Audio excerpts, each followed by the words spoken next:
Hello friends, BD পাকঘরে আপনাদের সবাইকে স্বাগতম। আজকে আমি আপনাদের সাথে একটি নতুন রেসিপি শেয়ার করব। আলু, কদর, বেগুন দিয়ে সরপুটি মাছের তরকারি। এই রেসিপিটি কিভাবে আমি তৈরি করি সেটি তাহলে চলুন দেখে নেওয়া যাক। এখানে আমি প্রথমেই কড়াই গরম করে নিয়েছি। এর মধ্যে এখন দিয়ে দিব আমি তেল।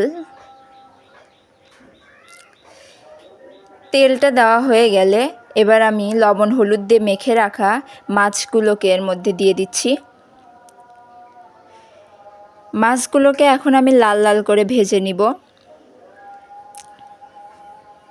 দেখুন মাছগুলোটা অনেকটা একে অপরের সাথে লেগে গেছে, তাই আমি ভালো করে ছাড়িয়ে নিচ্ছি।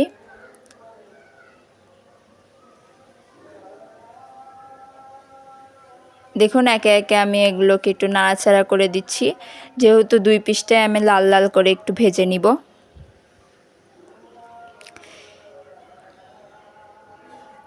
উল্টে পাল্টে দিচ্ছি, এগুলো একটু একটু লাল লাল করে ভেজে নিতে হবে।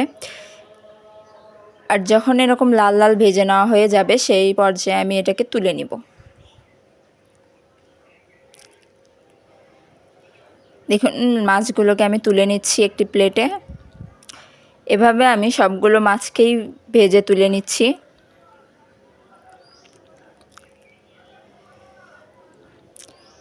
এবার ওই কড়াইয়ে আমি আর একটু তেল দিয়ে নিব।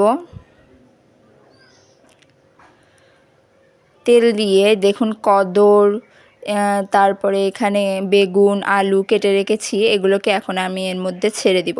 আগে তেজপাতা আর একটু শুকনো লঙ্কা দিয়ে দিলাম। এটাকে একটু ভেজে নিচ্ছি।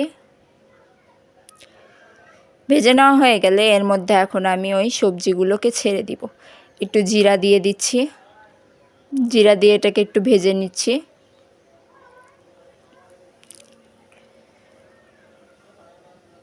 এখন দিয়ে দিব এর মধ্যে কাঁচা লঙ্কা।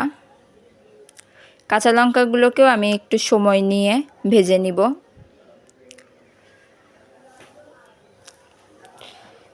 এগুলোকে একটু নরম করে নিতে হবে ভেজে নেওয়া হয়ে গেলে এখন কেটে রাখা সবজিগুলোকে এর মধ্যে ছেড়ে দিলাম।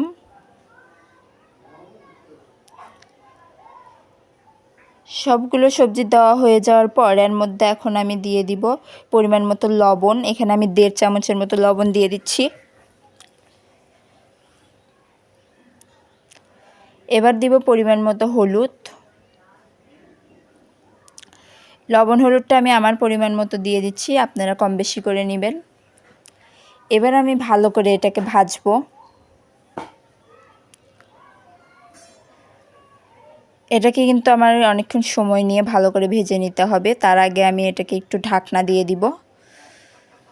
ঢাকনা দিয়ে সবজিগুলোকে কিছুটা নরম করে নিতে হবে।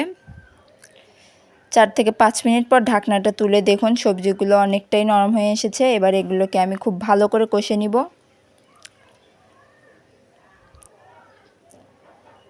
সবজি থেকে কিন্তু অনেকটা জল বেরিয়ে এসেছে, জলগুলোকে ভালো করে শুকিয়ে নিতে হবে। এই পর্যায়ে একটু তেল দিয়ে দিচ্ছি এর মধ্যে। তেল দিয়ে এগুলোকে আরেকটু ভালো করে আমি 4 থেকে 5 মিনিট সময় নিয়ে ভেজে নিচ্ছি। দেখুন ভেজে নেওয়া হয়ে গেলে এই পর্যায়ে আমি এর মধ্যে দিয়ে দিলাম জল। যেহেতু এটাকে মাছের পাতলা ঝোল হবে সেহেতু আমি একটু বেশি করেই জল দিয়ে দিলাম। এবার সবগুলো সবজির সাথে জলটাকে ভালো করে নাড়াচাড়া করে দিচ্ছি। এবার আমি 5 থেকে 6 মিনিটের জন্য ঢাকনা দিব। ঝোলটা আমার যতক্ষণ ফুটে উঠেছে ততক্ষণ ঢাকনা দিয়ে থাকতে হবে। এই পর্যায়ে আমি ঢাকনাটা তুলতেছি, দেখুন ঝোলটা কিভাবে ফুটতেছে। এখন এর মধ্যে ভেজে রাখা মাছগুলোকে আমি এর মধ্যে ছেড়ে দিচ্ছি।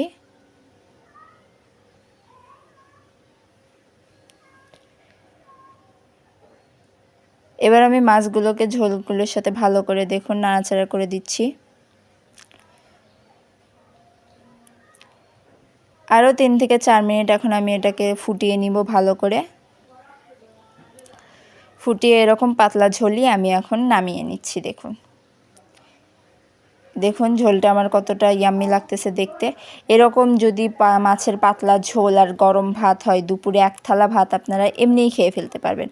আপনারা অবশ্যই বাসায় এটা ট্রাই করবেন এবং কার কেমন লাগলো আমাকে অবশ্যই জানাবেন। এরকম নতুন নতুন রেসিপি পেতে আমার চ্যানেলটি সাবস্ক্রাইব করে আমার পাশে থাকবেন। ধন্যবাদ সকলকে ভিডিওটি দেখার জন্য।